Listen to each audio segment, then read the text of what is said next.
Welcome to the Wolverine Confidential podcast, brought to you by Corewell Health. I am Andrew Kahn.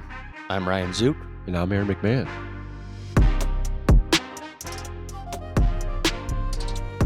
The Michigan football team is ready to return to the field this Saturday by welcoming Wisconsin to the Big House. How did the Wolverines spend their bye week? What kind of challenges does Wisconsin pose? We discuss coming up on Wolverine Confidential.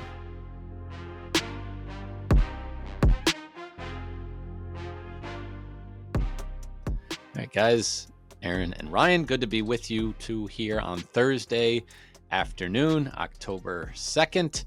A little less than 48 hours from kickoff between number 20 Michigan and Wisconsin at Michigan Stadium.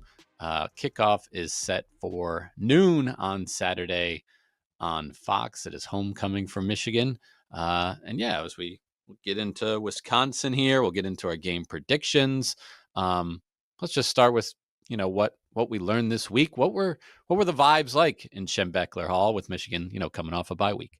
Well, rested and relaxed. That was the theme I got the last couple of weeks. A lot of the injured guys were given time to heal. Suspect they didn't practice much last week.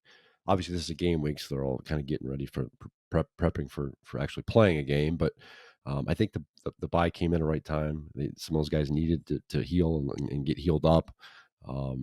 There's a chance Michigan gets several starters back. It sounds like Gio Hottie could be back. Sounds like Norton could be back. They could get Zeke Berry back. There's some other names down the depth chart at other positions. Hogan Hansen, yeah. So like they're gonna get some. They think there's a shot at getting some of these names back, which would certainly help. There's no doubt about it. Michigan, seemed to find their mojo on the offensive line the last couple of games, which is good. So you risk, that maybe getting broken up a little bit, but I do think they want Gio Hottie back at the very least. And then kind of figure out their right guard spot from there. But no, I mean they're in a better position, I think, than they were going into the bye. Obviously, they're feeling good about themselves. They're 3-1. They are 1-0 in conference play, and they got a real good shot here to get win number 2 on Saturday. Yeah, I guess what I was kind of surprised about is a lot of these players on their bye week. Like there was for us, it was a pretty loaded slate of games in the Big Ten this week, and I was asking players what they thought or how much they watched, and a lot of them didn't watch any college football. I mean, they actually took the weekend off and do other stuff and get away from the game, which I guess I can't really blame them because I mean their lives are consumed by football basically 24/7, and if any break they can get, they're going to take it. But with Oregon and Penn State and some of the USC and Illinois, especially because they play some of these, or at least USC in a couple of weeks. But it sounds like the players enjoyed a little bit of time to relax and get their bodies right.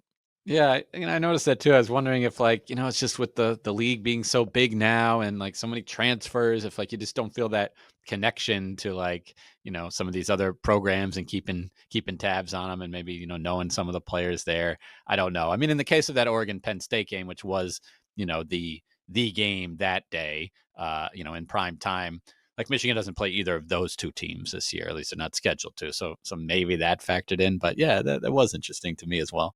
All right, yeah. Any other news from from Sharon Moore, either of the assistant coaches we've talked to, the players? We haven't podcasted since last week. Anything else to report here before we dive into Wisconsin?